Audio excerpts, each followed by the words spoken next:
This is magnetite, one of the most magnetic substances on Earth. As you can probably guess, it has a diverse range of uses, from fridge magnets to generating electricity in power plants. But what you probably wouldn't guess is that your brain actually synthesizes these crystals, and you have hundreds of millions of them inside your head. Scientists are still unsure what role, if any, these crystals play in the brain's function. Studies have inferred that it may play a role in long-term memory. In animals, like honeybees, homing pigeons, and dolphins, magnetite is believed to be associated with the ability to navigate based on the Earth's magnetic field.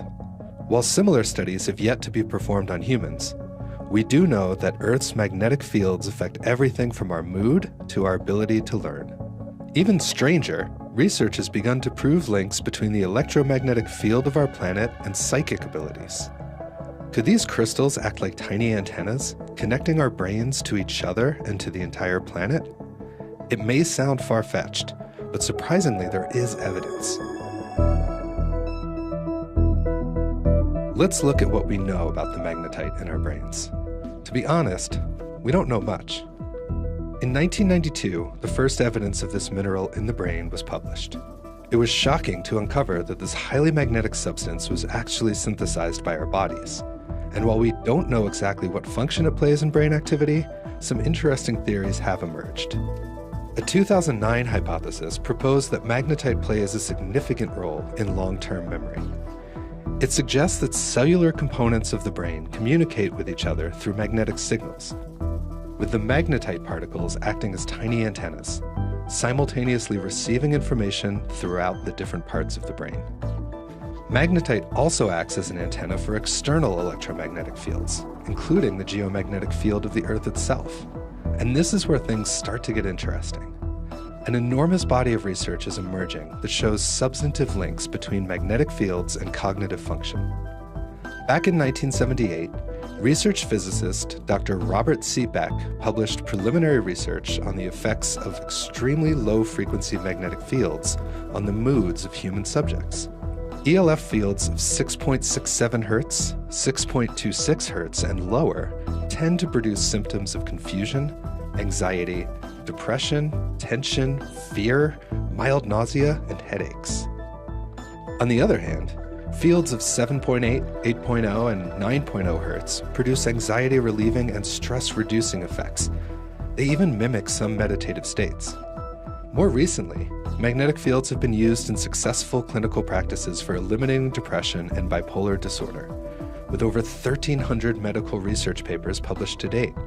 The non-invasive treatment, known as repetitive transcranial magnetic stimulation, uses a wand-shaped gadget to zap away the effects of depression.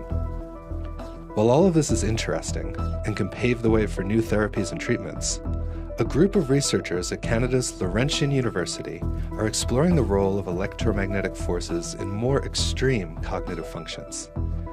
This is Dr. Michael Persinger, a neuroscientist who has argued that all phenomena, including consciousness, spiritual experiences, and even paranormal events, can be explained by physical mechanisms, and they can be verified using the scientific method.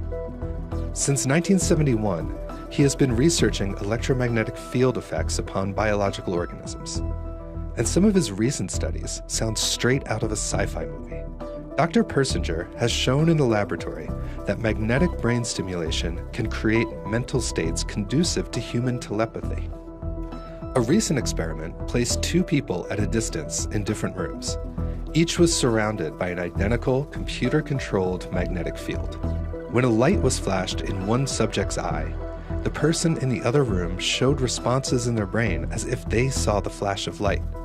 As Dr. Persinger stated, "We think that's tremendous because it may be the first macro demonstration of a quantum connection, or so-called quantum entanglement. If true, then there's another way of potential communication that may have physical applications, for example, in space travel." On a much larger scale, correlation has been shown between the geomagnetic forces of the planet and a variety of effects spanning large populations. A 2003 study found strong empirical support in favor of a geomagnetic storm effect in stock returns. and evidence of substantially higher returns around the world during periods of quiet geomagnetic activity.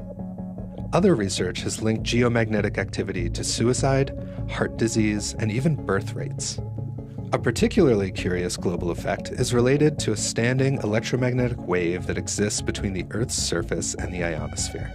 Known as the Schumann resonance, this wave has a frequency of 7.8 Hz and is frequently referenced in alternative theories of consciousness. Measurements by Dr. Persinger have shown that the fundamental and harmonics of the Schumann resonance were discernible in normal human brain activity.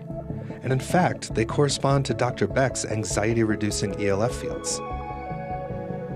Stranger still was Persinger's study of the remote viewer Ingo Swann.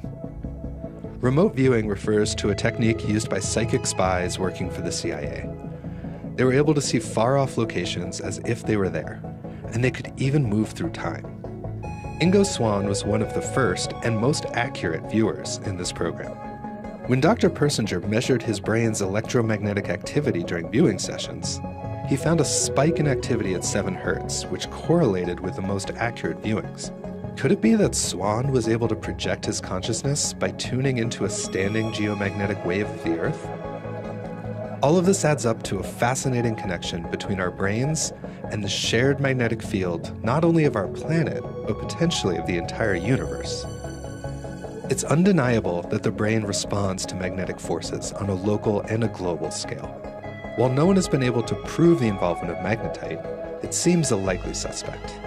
If we learn to harness the power of these tiny antennas in our brain, who knows what kind of psychic superpowers we might unlock.